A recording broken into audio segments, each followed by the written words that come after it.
My name is Ballester, I'm 20 years old, I'm currently working in inspection and I started this apprenticeship September 2014.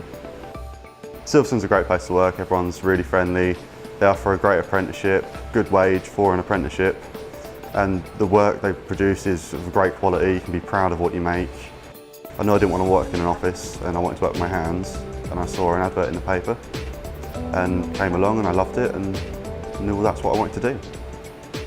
Inspection's really different to working out in the factory because instead of making and producing the components, you're measuring and analysing other people's work.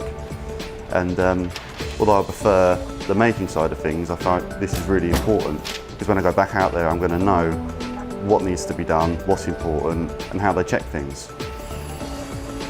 It's separated from the rest. It has, it's boxed in because we need to keep the environment at 20 degrees so that all the measuring equipment works properly, so that the metal doesn't expand and change all the readings, because metal expands under, it changes with temperature. Different temperatures, we're going to get different readings and we're not going to know what's what. You go from out there, you go from making things and you come in here and you sort of take a step back and you start analysing other people's work and you get to understand what they're making and what's important, what they check and how they check it, and you get the other side of it. It's really with checking colleagues' work because they've got so many years' experience doing what they do, and to go up to them and tell them that something's wrong or that they need to change something can be difficult, but it's your job, it's what you've got to do. It's the quality control. Without this, you wouldn't know what you're sending out.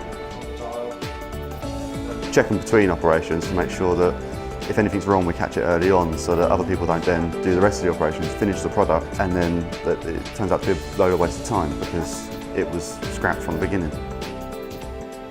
After I've completed 6 months in inspection, we'll continue rotating around the factory, trying out different areas and different roles. After the apprenticeship, obviously we're going to be doing 5 years of experience everything, going around and doing everything. So at the end of it, we're going to have an idea of what we want to do. I'd definitely recommend this apprenticeship to other people. There's so many roles and things that you learn here. Even if you don't know specifically what you want to do, you're going to find something you enjoy and hopefully go into.